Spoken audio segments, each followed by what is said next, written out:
Good afternoon, everyone. We're still in English mode.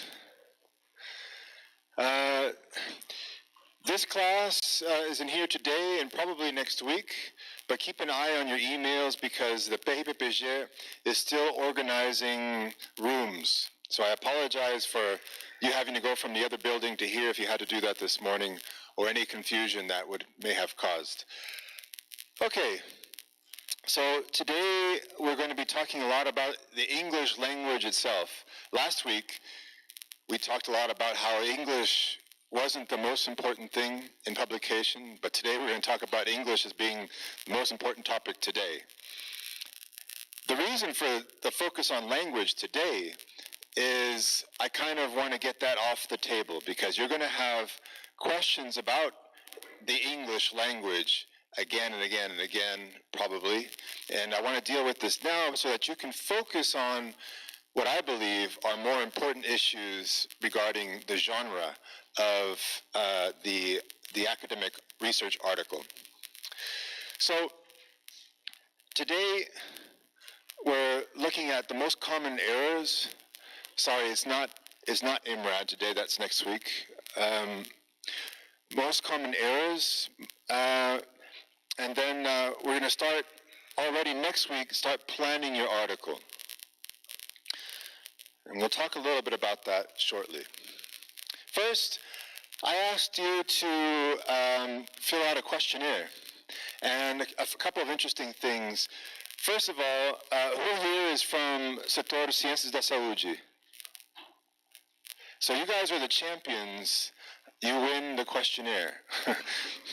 You are the champions of presence in this class. And then after that you have agrarias, and then ciências exatas, and then sociais aplicadas and humanas.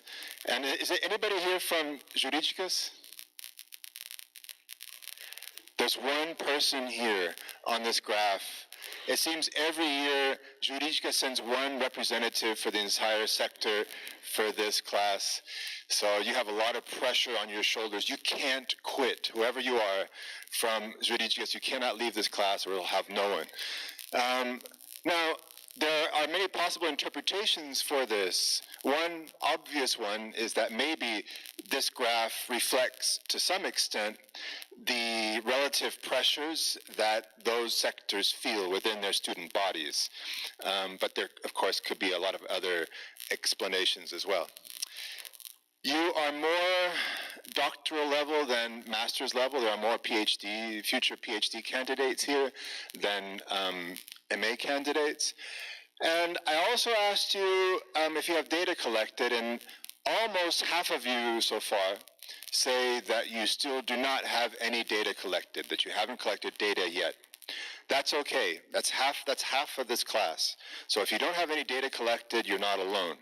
And there will be options for you by the end of this course. There will be options for you to deal with that if you do not have data collected. As I will mention more than once, data is often, more than not, is the driver of a research article.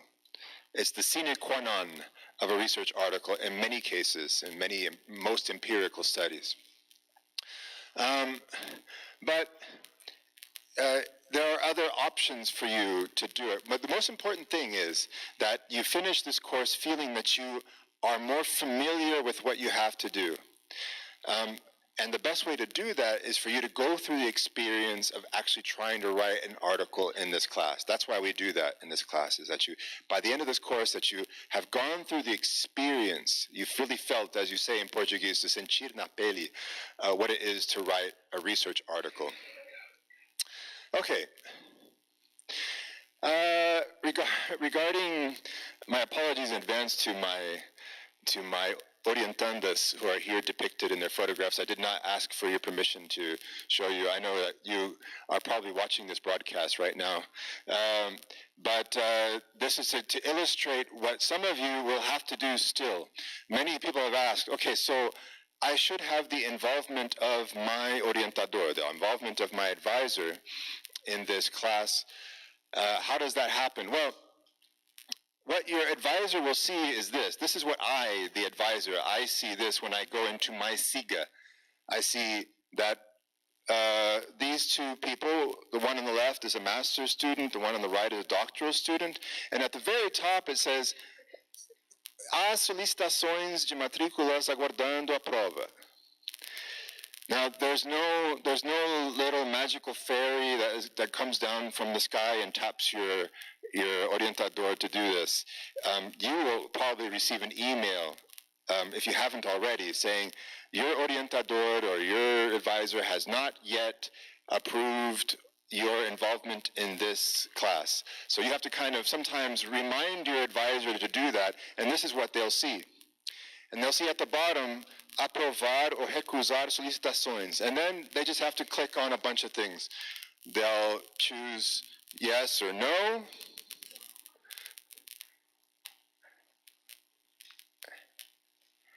In this case, it's a student asking to be approved in writing and to cancel another one, this métodos estatísticos em pesquisa. And that's another thing to keep in mind. I can't cancel for you. Your advisor has to do it.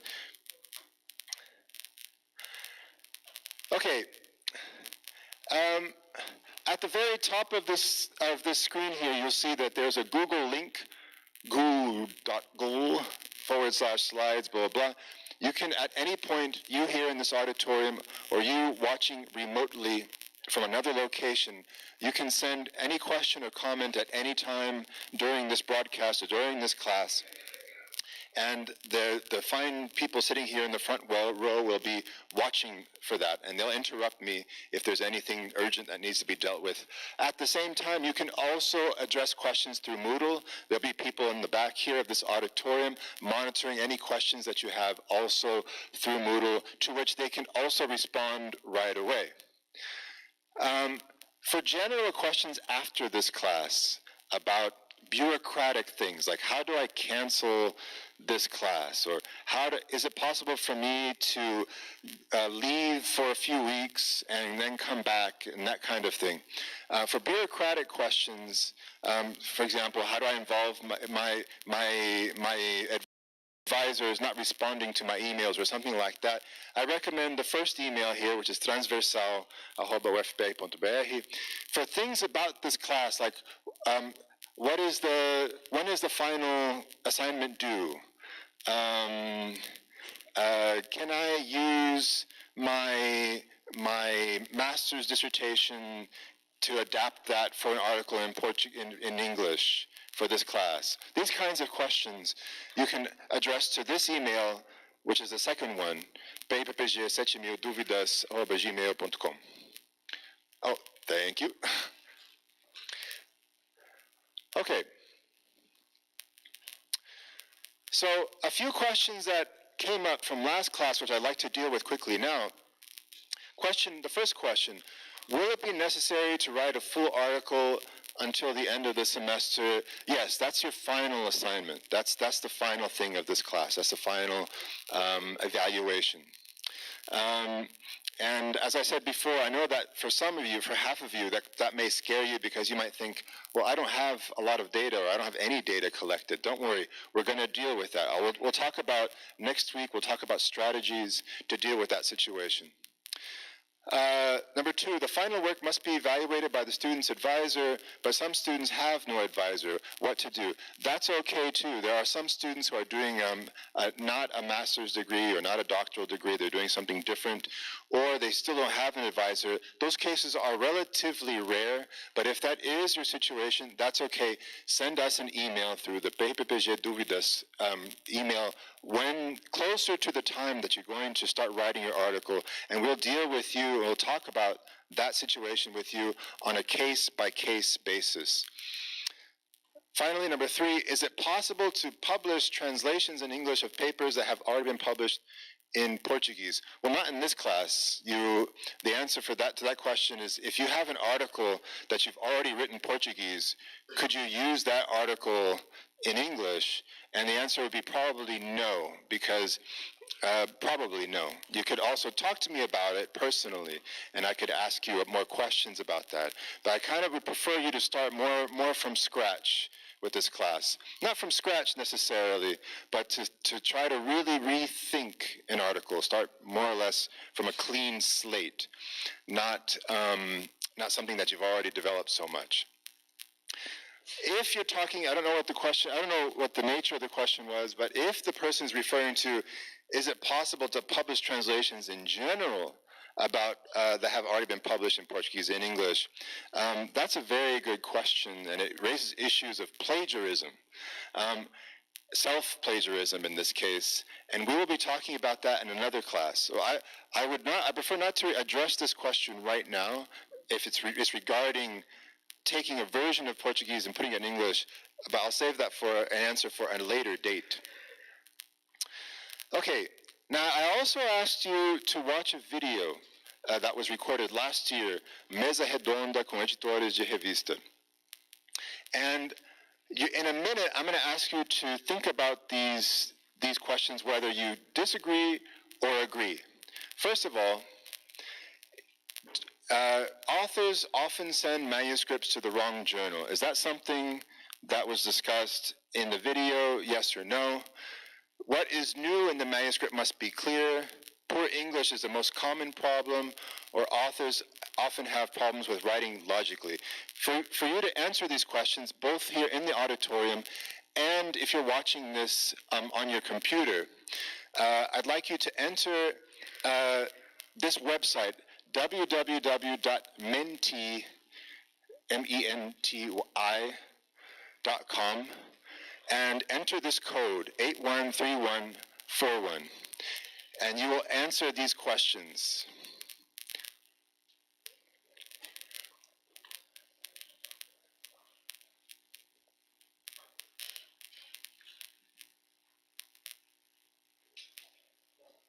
Yes.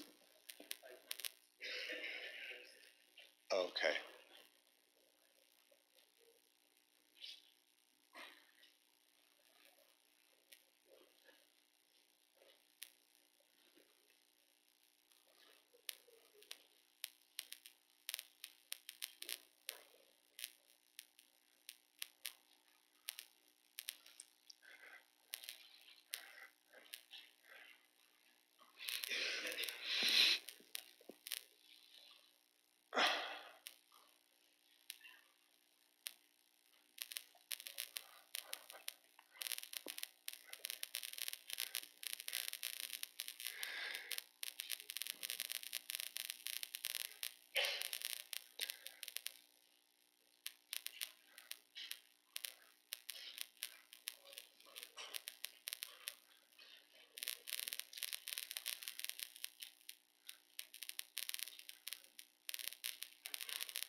Okay, we have over 50 people who have already responded, so I think that's a good enough sample.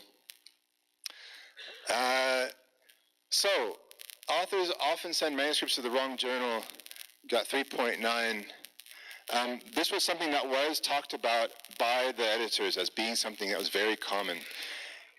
In fact, they even mentioned that a lot of people send the journal, a manuscript to a journal, simply because they think it's A1 or A2, when in fact clearly it's not something that is good for the manuscript. This one, I'm glad to see that the strongest one is the second one here. What is new in the manuscript must be clear. That's something, again, that many editors, of the 7 or 8 editors that were there at that event, many of them said over and over and over again, they reject manuscripts when they can't see what is new, what is the contribution of this article. That has to be clear. Poor English is the most common problem. This was something that was downplayed by the editors. This was something that the editors generally said, you know, if the English is really bad, yes, but that's not the biggest issue. And then finally, authors often have problems writing logically. They talked about this. There's problems with, I remember hearing the word nexo in their speech. that it was hard to find the connection between one idea and another. It was hard to follow logically what the authors were saying. And if you recall, last week, one of the issues, and we'll talk about this again next week, in a couple of weeks. One of the issues is when you, master's students and doctoral students, when you have been thinking about your subject for so long, sometimes it's hard to write in a way that certain assumptions that you have in your head are not remain in the text. In other words, often a person who has thought about their subject and researched their subject for so long, they forget that they have to explain the connection between things or explain some details to the reader who is approaching or seeing your subject for the first time. So with 185 responses now, this does roughly reflect, I believe, the nature of the video that you watched. Did you like that video? No? It's too long? Yeah, yeah. Okay. Yeah, I promise you that's the longest video you will ever watch in your life. No, the longest video you will ever watch in this class. And all the future videos will be much more digestible. I figured let's start with the worst one, because then everything else seems easier after that. All right. Let's go back to this here. Yeah. Oh, right. Okay, so the word of the day for the purposes of attendance here today is scientific. First word, the first attendance word is scientific. Yep.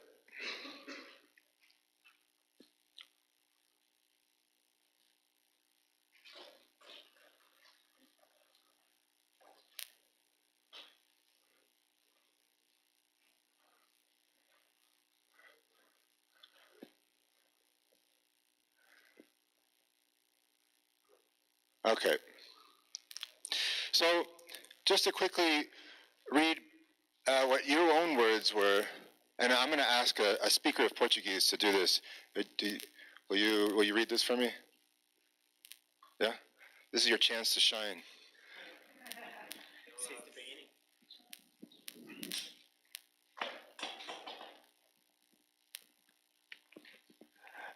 Falhas na submissão do manuscrito através do sistema online da revista científica. O manuscrito não se enquadra no escopo, perfil, especialidade e tipos de estudos publicados por aquela revista científica.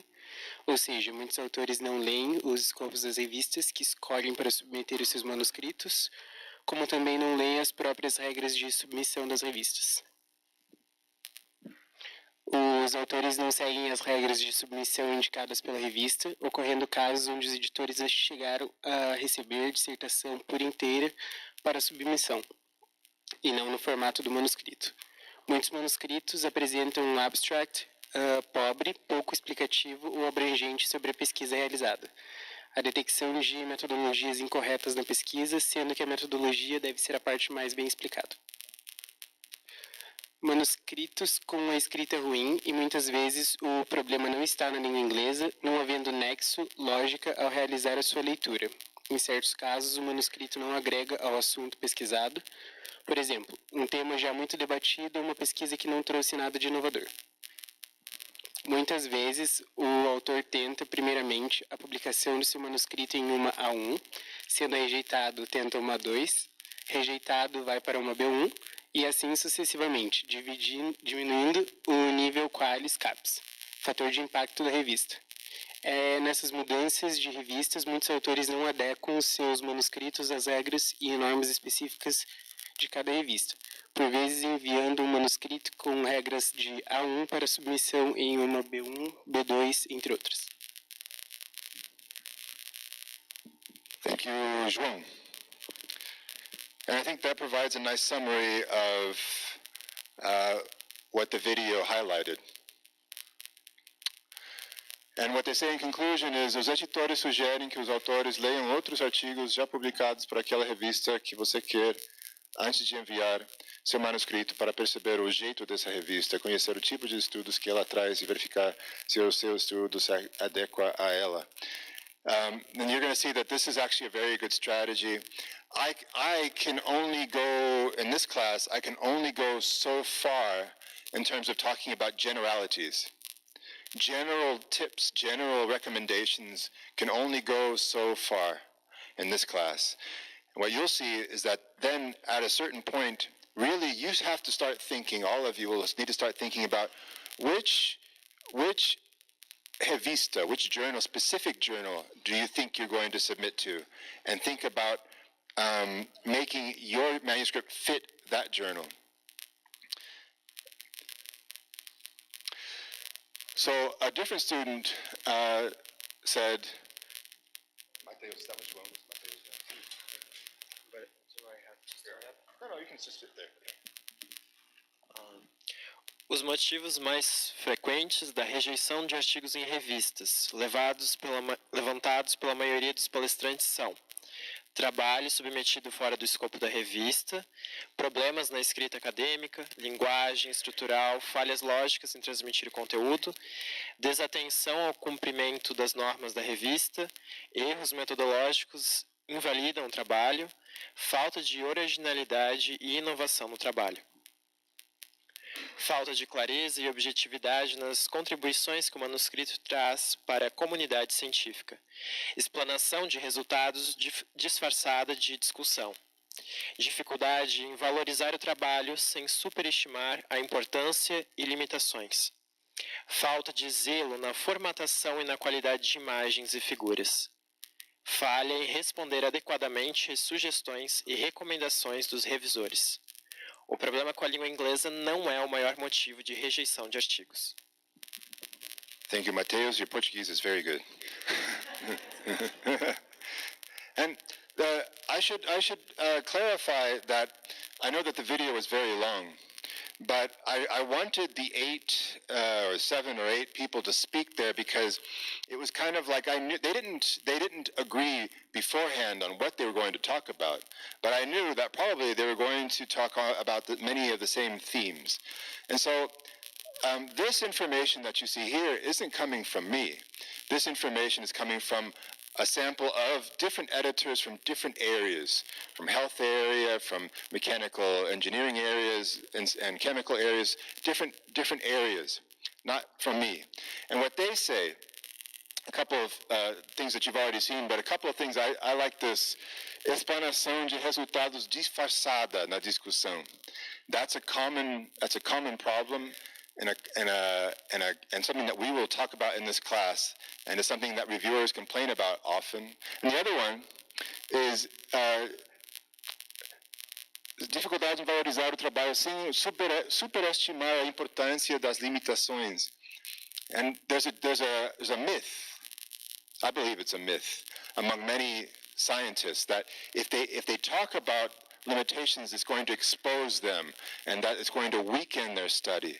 When in fact, many reviewers, many journals, they say the exact opposite, that they will give less credence to your study if you do not say what the limitations are.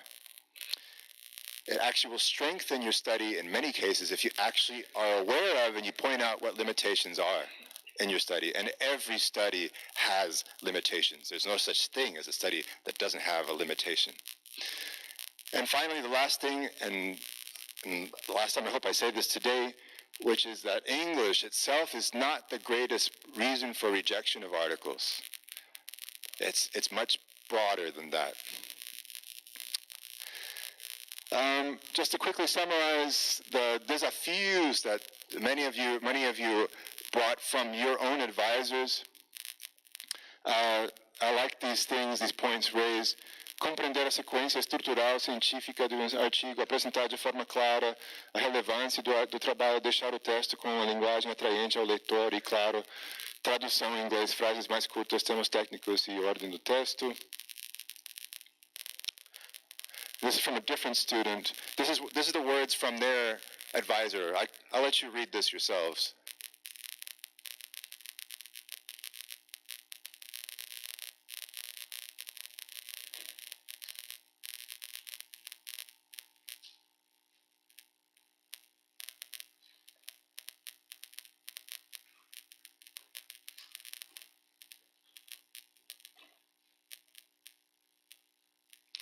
So I feel like this comment is representative of many comments made by your advisors, which was, one of the biggest problems I found was actually taking everything I had written for my dissertation or for my thesis and turning that into an article.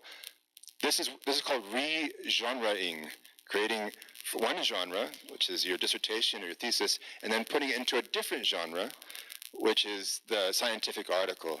And a lot of people mistakenly think, well, I can just do a Control-C, Control-V, and I'll make an article, but in fact, that's not the best strategy. We'll talk about that in this class.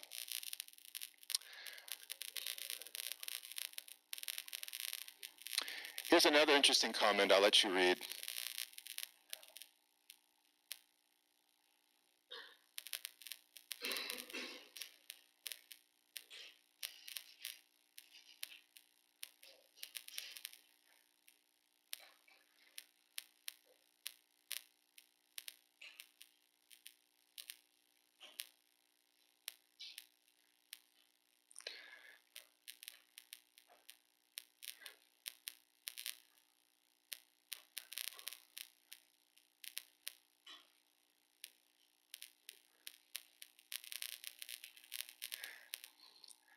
I like what this person writes because first they say, well, I copied model texts. I borrowed other phrases.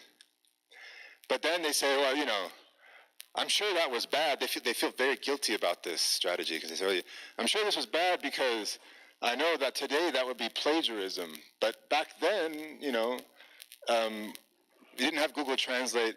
Well, the good news for you is that I'm going to be encouraging this kind of quote-unquote plagiarism in this class, because what the strategy that this person adopted, the strategy of modelos de frases prontas, is actually a good strategy.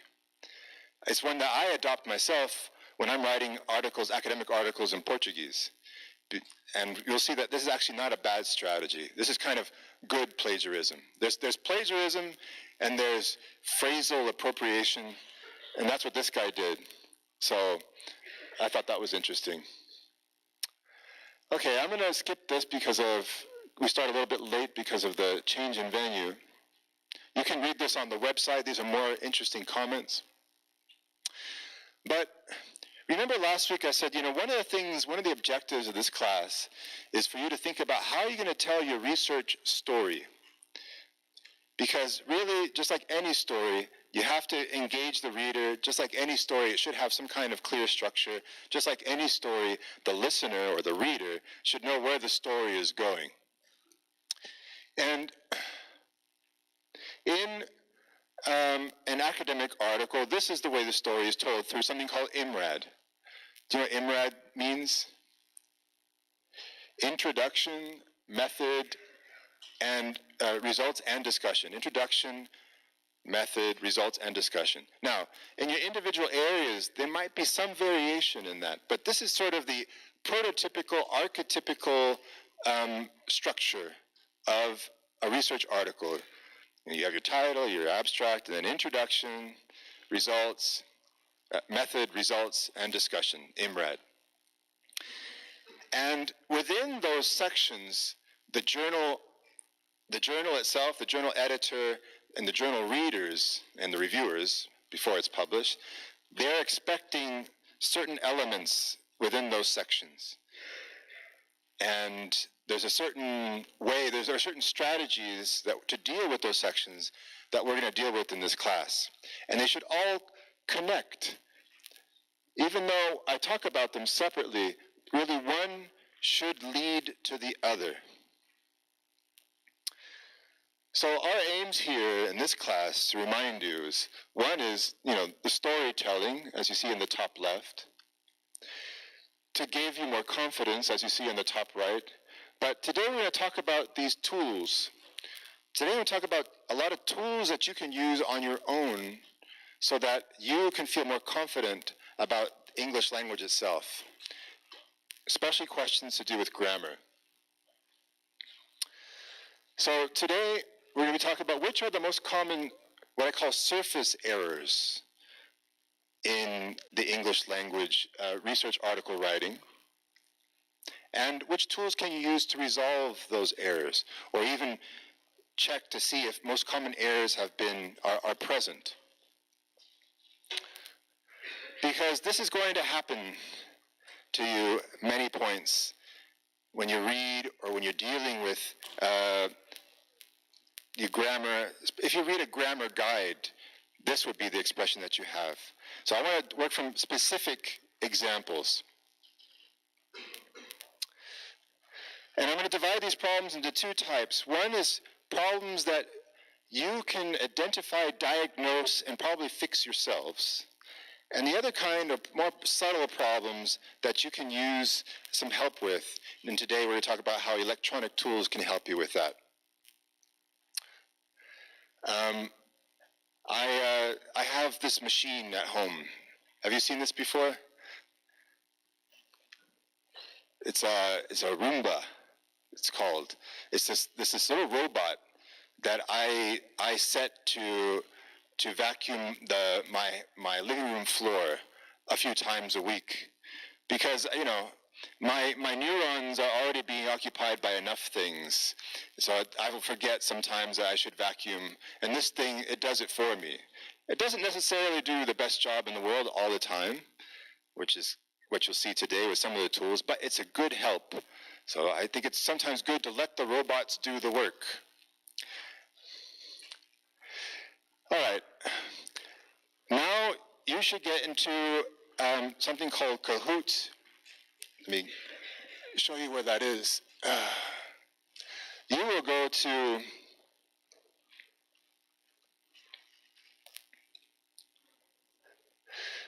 to this website here, Play Kahoot.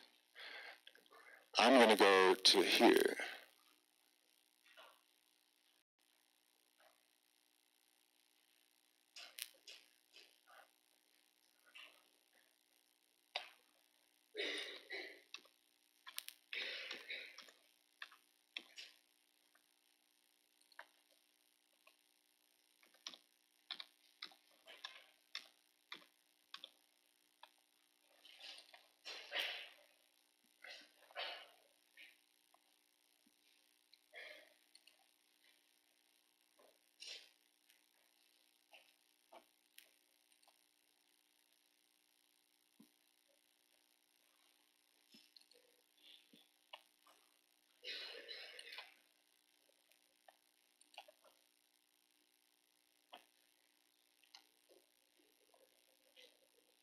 Okay, so this is your game pin. So if you have a Kahoot app, or if not, you go to kahoot.it, as in Italy, and you're going to enter this game pin, 837571. Now, you can put in any name you want, and I won't know who you are. It's totally anonymous. But I just ask that you keep it decent.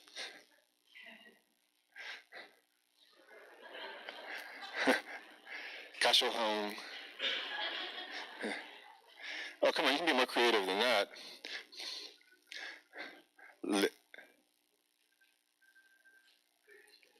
Chuck Norris, I like it. There you go.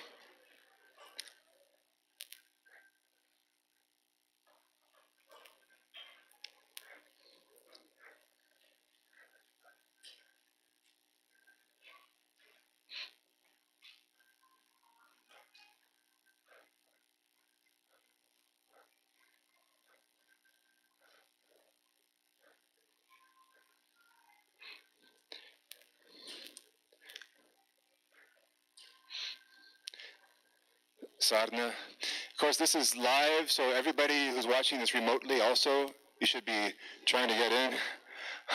What was it? I missed it. Oh, God. Oh my gosh, I just entered. My clone.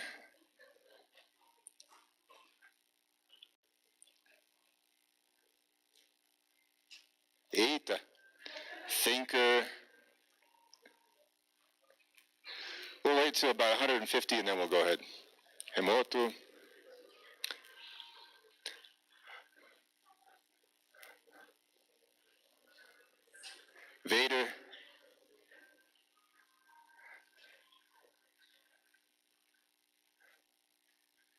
Forrest Gump, MacGyver.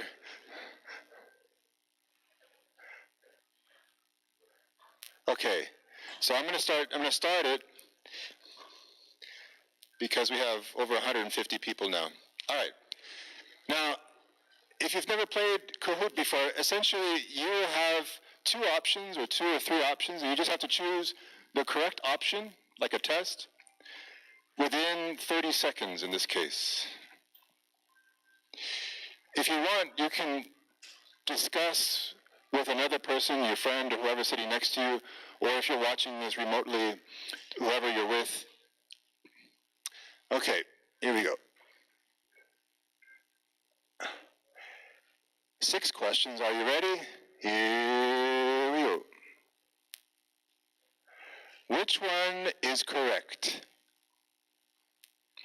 Supplementation of vitamin or vitamin supplementation?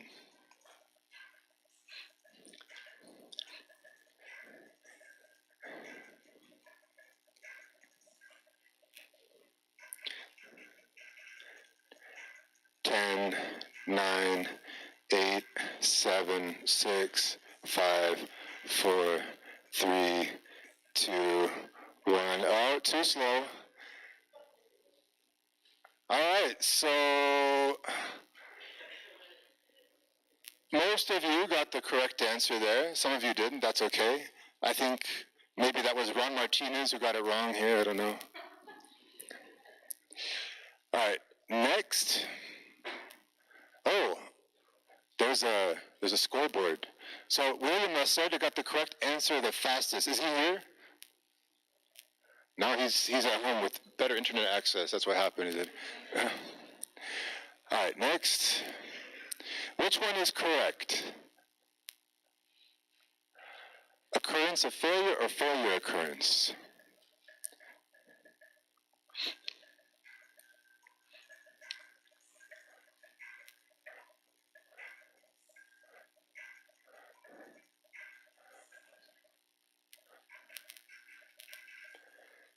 Ten, 9, 8, 7, 6, 5, 4, 3, 2, 1, and okay. So more of you got that one wrong. Interesting. So let's see. Reluxin. Oh, I'm pretty good. But Aretha and Yasmin, they're better than me. Okay. Next.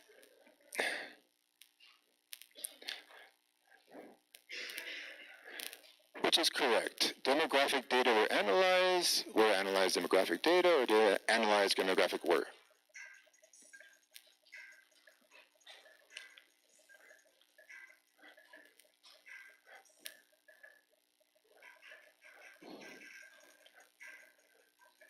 Nine, 8, 7, 6, 5, 4, 3, 2, 1. Good. All right. So more of you got that one right.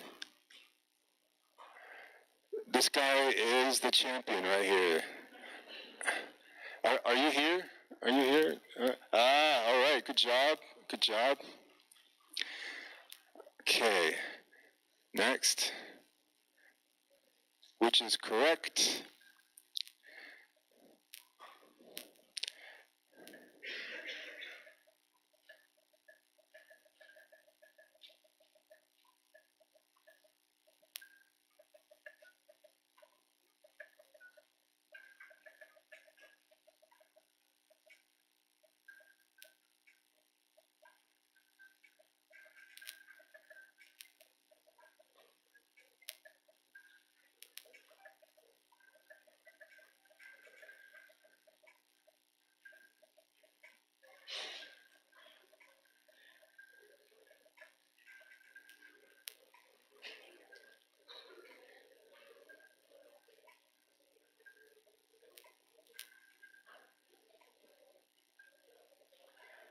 Nine, 8, 7, 6, 5, 4, 3, 2, one.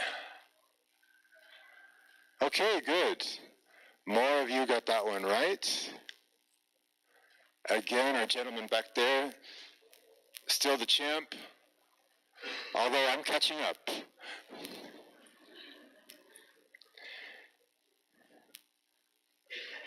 Almost finished here.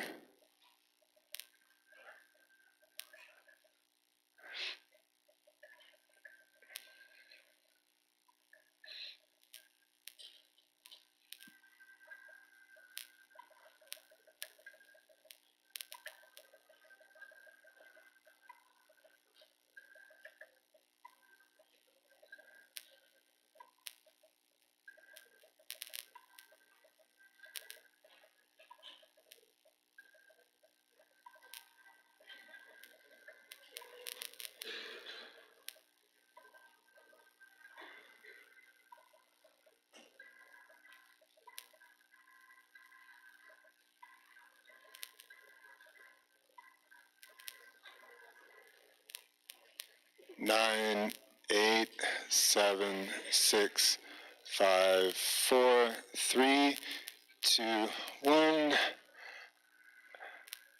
Ah, okay, interesting.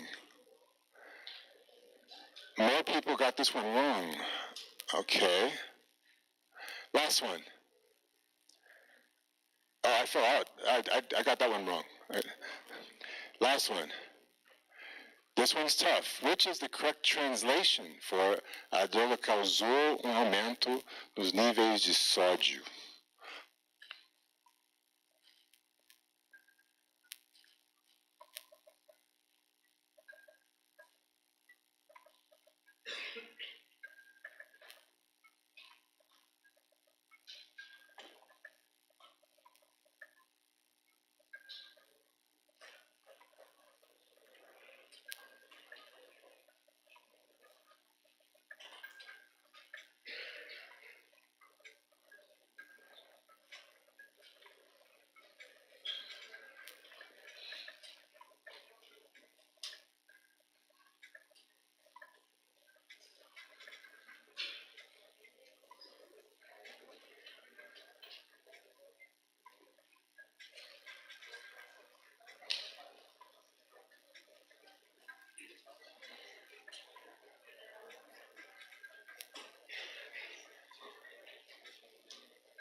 Ten, 9, 8, 7, 6, 5, 4, 3, 2, 1.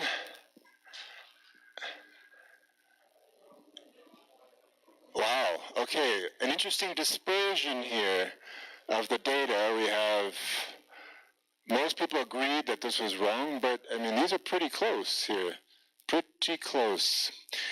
All right, I'm going to explain to you the rest of this class today, or I'm going to try to show you how to diagnose and fix these problems, know which answer is the correct answer for these. Let's see who the final champion was. Dorluxon, who is back there. Good job. You cheated somehow, I don't know. And Hi, is Hi here? Hi, good job, Hi. And Marsu, is Marsu here?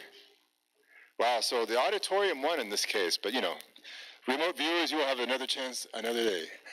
All right. So, let's go into why these are wrong and what the problem is. All right. So the first thing is, sorry, this is in Portuguese. It wasn't supposed to be in Portuguese. You have to be careful with when you have a noun and a noun. When you have two nouns, or like this, suplementação de vitaminas in Portuguese, something, two nouns coordinated by a de, in this case, that, when you have that in Portuguese, you have to be careful when translating that into English.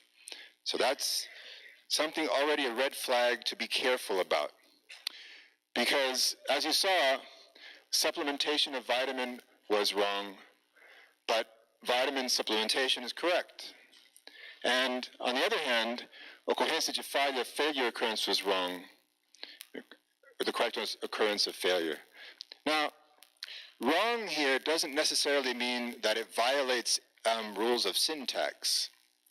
It means that when somebody whose first language is English, or somebody who is highly proficient in English, if they see one of the incorrect versions of this, it sets off a kind of light in their head, like, wait a minute, this is strange. It can distract from reading the content of what you're reading, of what you're writing, and instead of focusing on the content, focusing on the form, for example. And also, if you Google the incorrect versions of these phrases, you might find that they exist, but you always have to be careful with the sources of these incorrect phrases. So why does that? What is the rule here? Well, first of all, it's not a rule, but a way to help you remember is that if you have ocorrência de falha, and you have vitamin supplementation is a type of supplementation.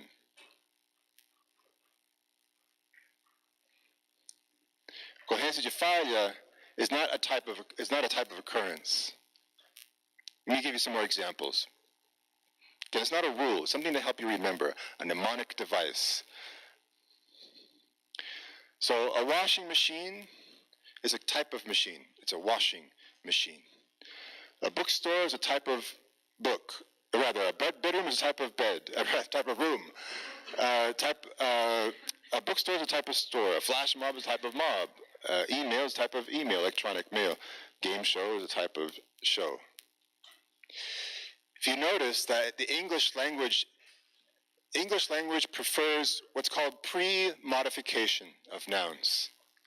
We don't say the tree green, we say the green tree.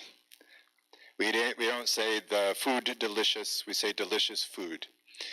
So when something is in the pre-modification position, then that usually signals on some level that it's modifying the noun, it's describing that noun. In other words, those words on the left, washing and bed and book and flash and and game, those are describing a type of thing. That's one way to remember this. Although sometimes, again, it's not a rule because you'll see variations. You know, for example, Game of Thrones kind of throws you off. But this is to help you remember. It's a way for you to think, okay, wait a minute. In Portuguese, it's blah, blah, blah, de, blah, blah, blah. I better be careful when I write this in English because I might be writing it wrong. Who's this guy in Portuguese? Homem-Aranha. But we don't say man-spider. We say Spider-Man because it describes a kind of man. But it doesn't work in Portuguese. It's different. The spider pre-modifies the man. Yeah. How about this? So that's, I know you're all hungry right now. I look at that, I get hungry. So this is how you say it in Portuguese, bolo de cenoura, noun de noun. What would it be in English? That's right, carrot cake. Not cake of carrot. Because the carrot pre-modifies the cake. But what's this thing on the left? It's pedaço de bolo de cenoura. Pedaço de bolo de cenoura. Then it's a piece of carrot cake, not a carrot cake piece. Because if you did that, if you put carrot cake piece without of, that would mean it's pre-modifying piece in some way. So it's a piece of this type of cake. That makes sense. You can see how this, I mean, this is like, these are funny, fun examples, but you can see that if you are writing technical terms and all of your, or the vast majority of your scientific articles will be filled with technical terms. And if you're thinking in Portuguese and you write something in English, you can see how it would be easy to make this kind of mistake. And so in my experience, looking at several manuscripts from people written in Portuguese, this is one of the most common mistakes.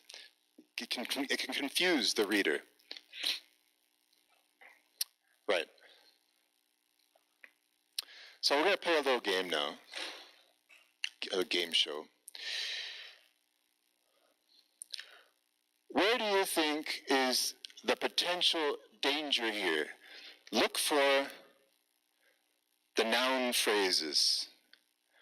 If you were to translate this into English, in this mini abstract here, this part of an abstract, imagine you have to translate this into English. Where are there phrases that you say, I better be careful when I translate this? Go ahead and when you have an answer, write it to that link up there, goo.gl/slides/PT7JVT, or to Moodle.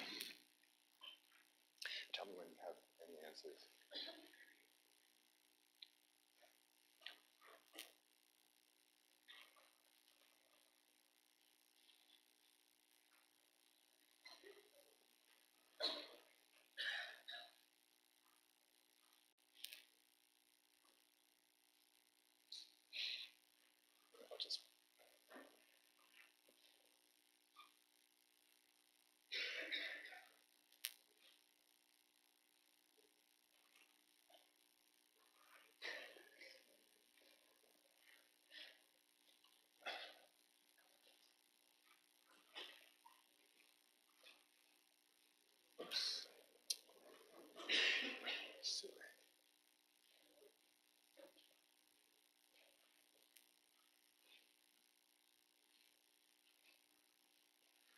Where is it?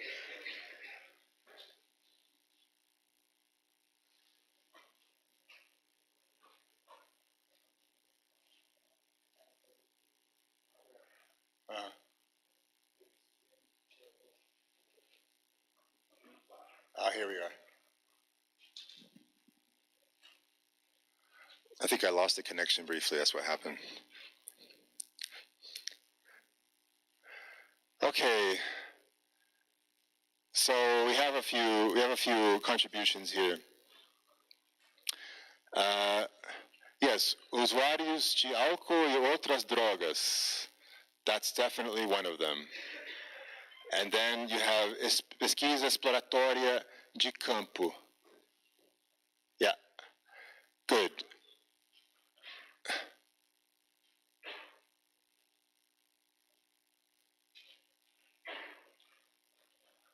Okay, that's correct. So if you were to translate from Portuguese into English, you'd want to be aware of these two here. So, okay, there's a potential danger here. There's a potential problem in this one, translating into English.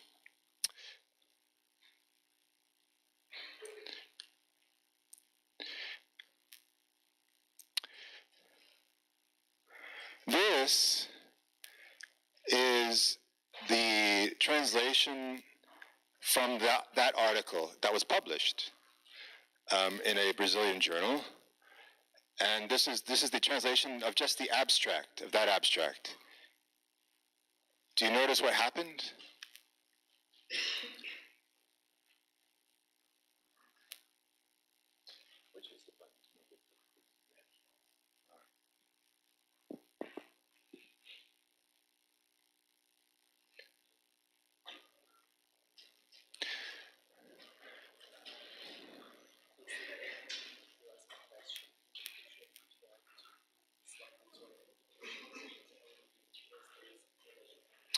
Okay, thank you. I was just informed that sometimes I'll ask a question, and people who are watching remotely especially, there's a delay.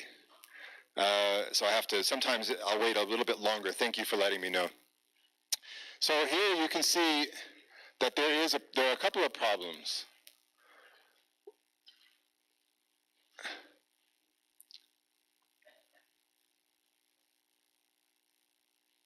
The person naturally translated pesquisa de campo as research of field,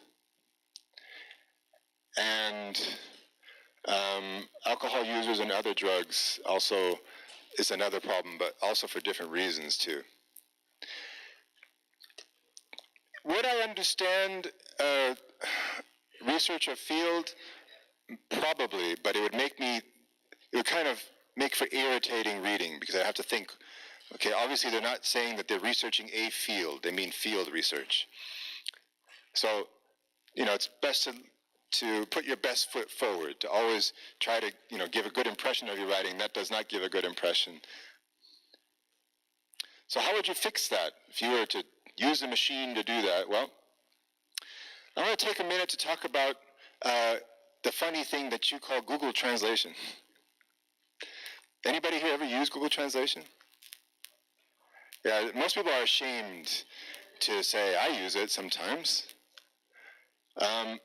And Google Translation can be a disaster. If you try to, for example, translate, a Beatles song from Portuguese into English, or rather from English into Portuguese, it's crazy. Or if you try to translate a poem or anything, it's not very good. Here's some really good examples.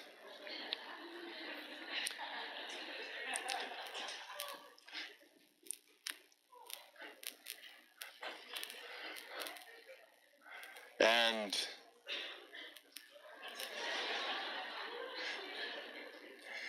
I would love to go to that mine. I could work there.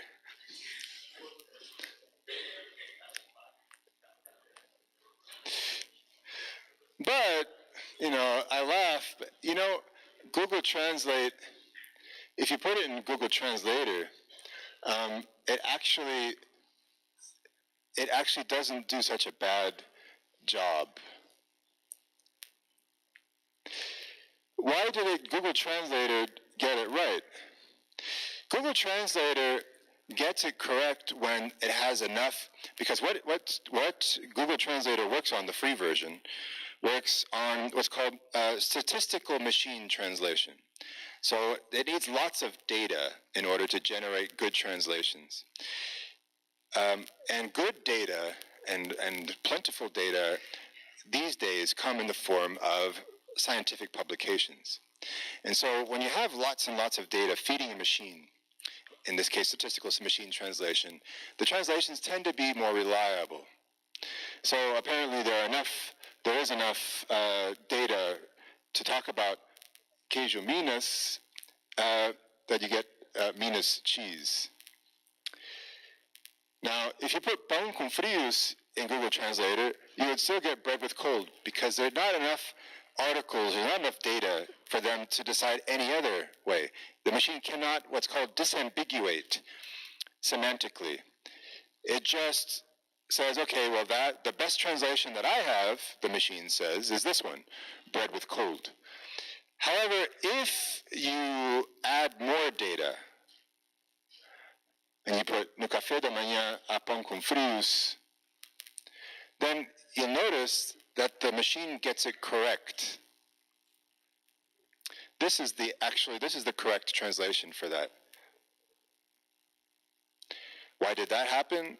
Because the machine had more data. You gave it more data in this case. So as a general rule, the more data, the more context, the more the machine will be accurate in its translation. There is no shame in using Google Translation to most people write it. And if you write exploratoria, the machine would not generate explorative. It would write the correct version, which is exploratory. And usuários de álcool e outras drogas would generate users of alcohol and other drugs, not this, alcohol users and other drugs, because aside from the other problems, this makes the users a drug.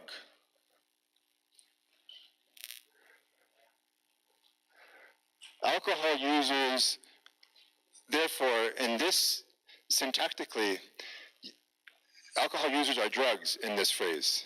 Alcohol users and other drugs. And the machine did not produce that mistake. So that's the first electronic tool. It's an obvious one, but it's one that people are kind of reluctant to use. And I'm showing you that it can be useful to verify and check these instances. Again, in this particular case of checking noun de noun. I received an article that was, the title of this article was this: Production of Membranes of Poly L-lactic acid, PLLA, modified by the addition of PLLA copolymer and glycerol, PLLA3-ARM. Now, I don't know much about this subject, but I did recognize that there were two ofs here. And that, to me, already set off an alert, just like it should have set off an alert for you when using technical terms. So, production of membranes of poly. Okay, there's something weird there. And so I said, let me check. I'm not an expert in this area, but let me check if this is correct. And how did I do that? Well, I checked using Google Scholar, which is many of you I'm sure use, Google Acadêmico, to see, okay, if I put in membranes of polyaltic acid, what is the most typical phraseology there? And I could see those examples. And I checked the sources of them. And I can say, okay, here is 146 results. This is 21. Okay, so more results of this. So that's stronger evidence of this formulation here. I use Google to provide data for me. So it takes some detective work. So that I was able to finally get to this, is that membranes, it's actually polymembranes, not membranes of poly.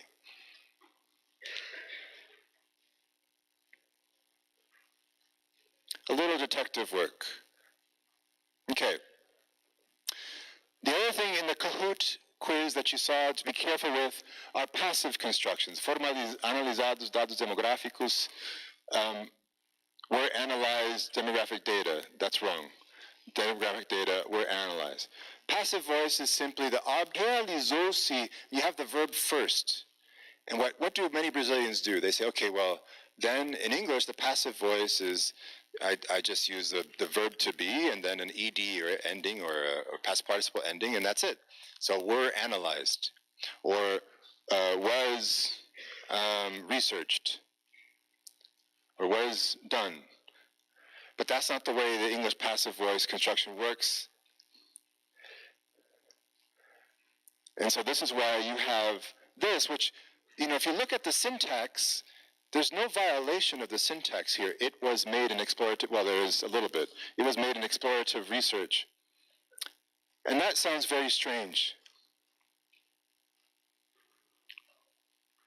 You combine that with the problem with the researcher field, and you've got a very weird beginning of this abstract. You're not really putting your best foot forward with this abstract. But if the machine automatically says, okay, this phrase here, this passive voice, actually has to come at the end.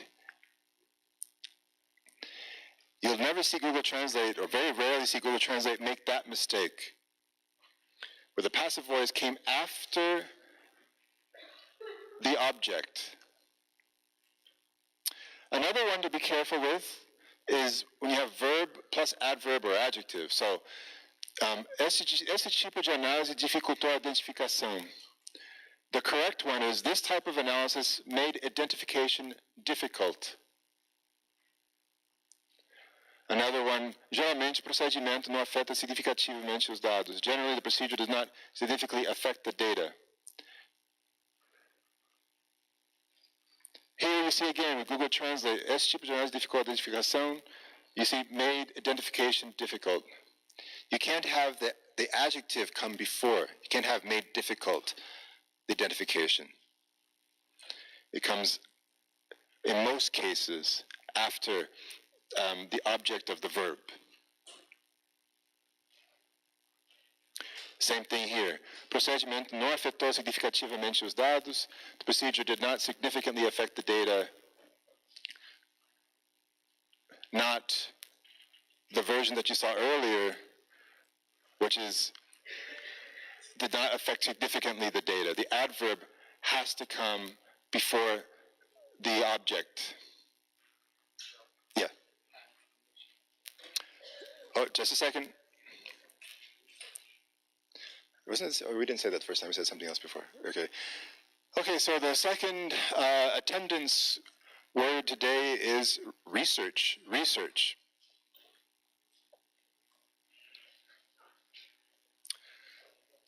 Okay. Now I want to move on to what I've just shown you here. Everything that I've shown you is to kind of make you aware of problems that you can solve on your own with the help of tools in many cases, but at least you can say, okay, if I use this type of noun construction, or if I'm using this kind of passive voice in Portuguese, then I better be careful when I translate it into English or if I'm writing in English. What I'm going to show you now are more subtle issues that can be very difficult and tricky for people. I know that I have difficulties with these things in Portuguese.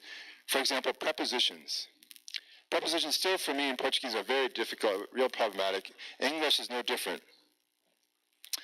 So the question that I asked you was which one was correct? A droga causou aumento significativo nos níveis de sódio, and it was increase in. And you might think to yourself, well, how do I know that? How do I know which is correct? And so I want to help you with that now. I want to help you to be able to decide on your own how to figure that out. And there are different tools that you can use. Same thing with this one. This is another example. Em cada ponto foi monitorado o pH. Which one do you think it is? A, B, C, or D?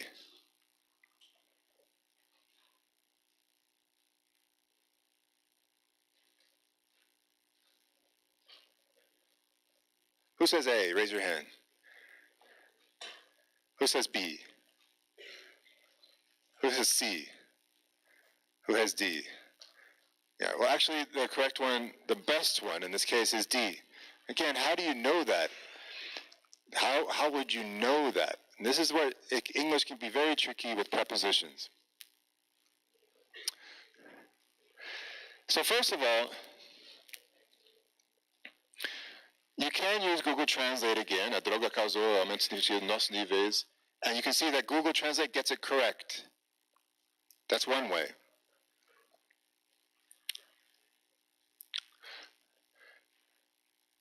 Again, correct. But if you have, this expression in English to try to find a needle in a haystack, these problems here is when these little prepositions, they're so small in your text, just like articles we'll see in a minute. They're such small little words in your text. You don't want to necessarily check each one by one, because passive voice constructions are, more rare, and those noun phrases and so on, but the articles and prepositions will be ubiquitous throughout your text. So where is the problem? Would you go check one by one? That would be very tedious. So one electronic tool that is good for this, it's not good for everything, but one thing that's pretty good with checking prepositions is Grammarly. Grammarly, many of you have heard about before. It's free, and it's not good for a lot of things. So for example, trypanosoma cruzi, they said maybe you mean crazy. That's not a good suggestion. And it missed promissor. Promissor does not exist in English. It missed that one. Yeah. So it's not good for everything, but for prepositions it's pretty good. So, for example, it does catch things like group in, and then shows you, maybe you mean group into, which is correct. Sounds better. So that's one electronic tool. What's correct here? Result in or result on? Tricky one, right? Well, the answer is result in, but how would you know that? One of the tools that I like to use is called SKEL. This is Sketch Engine for Language Learning. Let me show you what it looks like. So,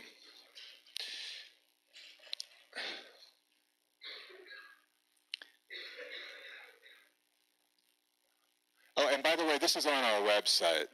So if you go down here, we have class links on the right-hand side. I've put in Grammarly. And then over here we have SKEL, Sketch Engine for Language Learning. So I'm going to click on that. And I'll put in this verb, result. And then I'll check it. And what SKEL does is it shows you, first of all, real examples from real texts, often from academic texts.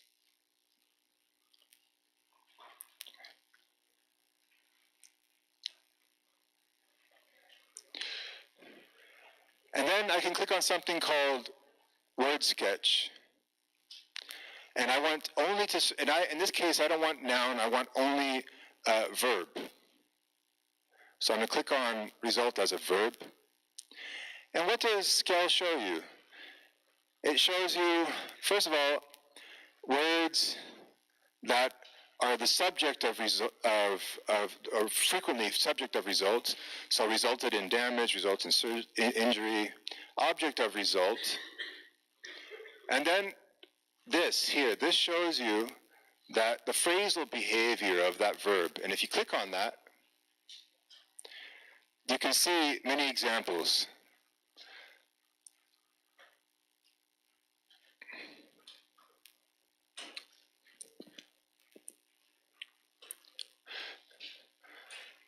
So that's one way you can disambiguate and correct a question like that one, using a SKEL. All right. This is going to be, this is on the slides as well if you want to see this later.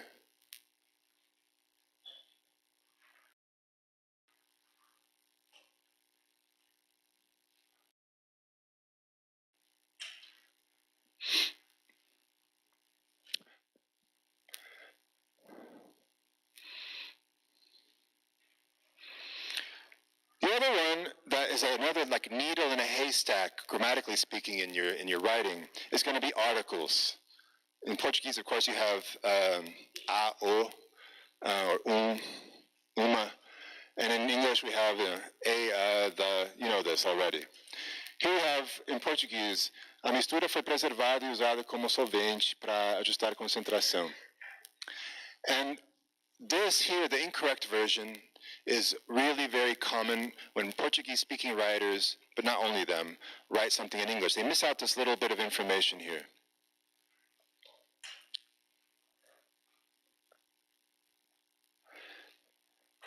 It's a little tiny word, and it can make a big difference. I'll show you more examples next week. But this little tiny word can make a big difference in terms of how one interprets the data, depending on the formulation. An article, a little tiny word, a little needle in a haystack can make a difference. So again, Grammarly is pretty good at detecting, or at least helping you detect, potential problems.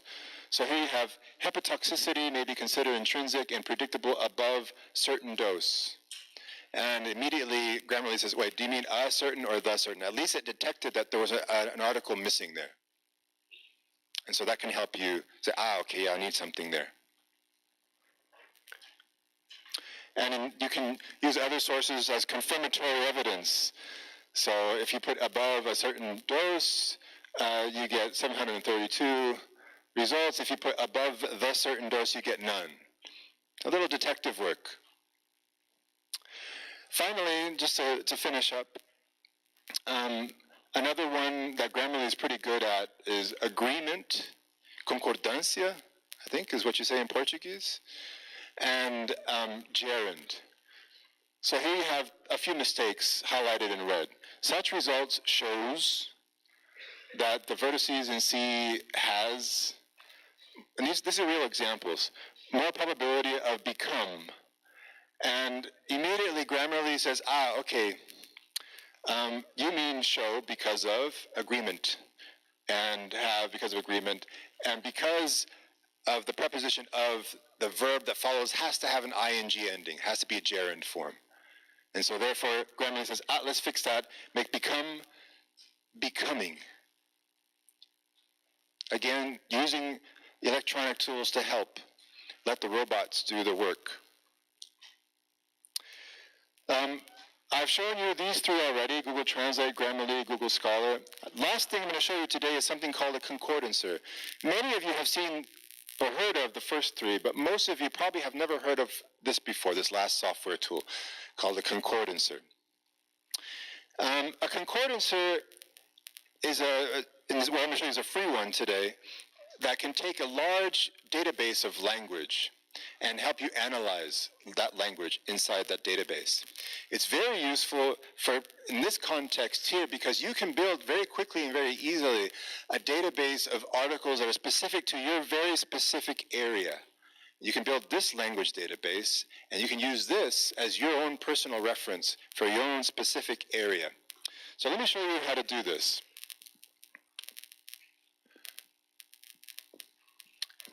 I'm not going to deal with this here. So on our website, I believe it's there, you can go to here, AntConc, but I'll Google it now for you just so you can see. ANTCONC, AntConc. And what you'll see is this here, Lawrence Anthony's AntConc. Lawrence Anthony is the engineer that created this software.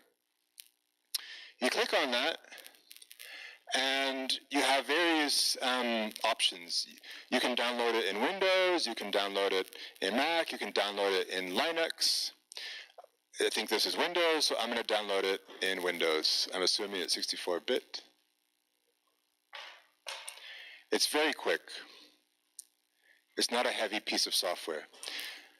All right, then I'm going to open it, execute it,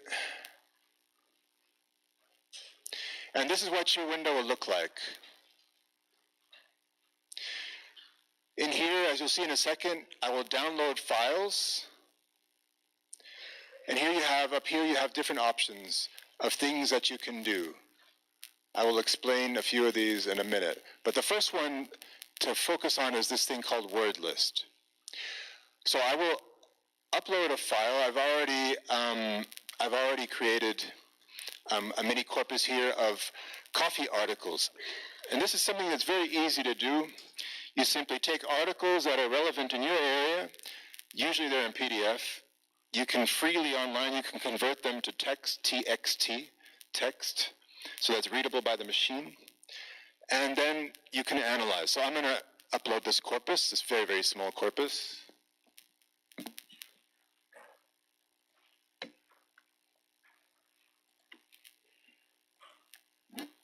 Now, as you see, the coffee files are in this corpus file column here on the left.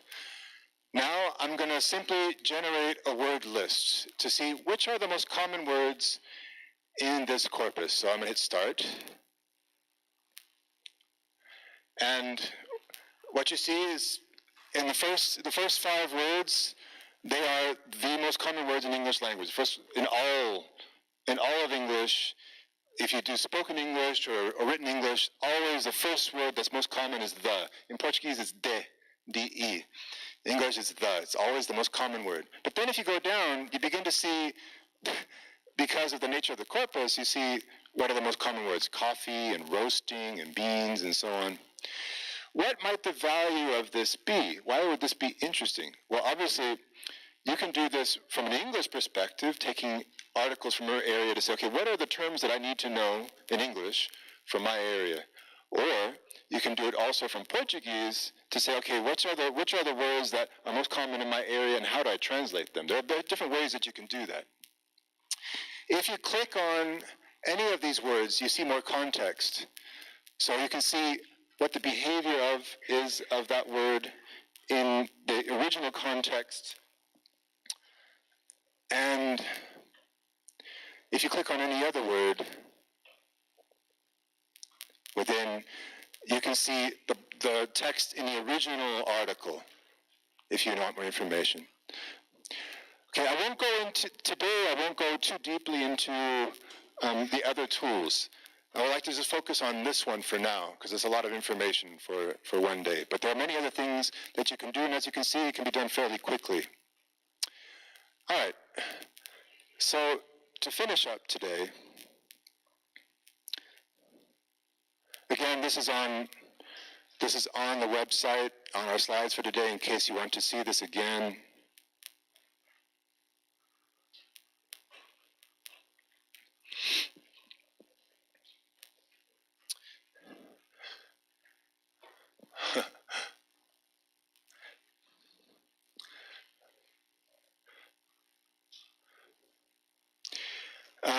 This is just to remind you that if you need articles for your area, you should all have access to the Portal Periódicos da Capes. Most of you know this already. There's this website called Unpaywall. I don't know if you've heard of it. It's a plugin. I think it's only for Google. I'm not sure. That sometimes there's an article that you want that you can't find, that you can't have access to. Unpaywall can help you sometimes find one available that's free. Anyway, this is just to remind you of those important things. If you are going to build a corpus, which is going to be one of your homework assignments for next week, this is a website that I use to convert my PDFs into TXT, into text.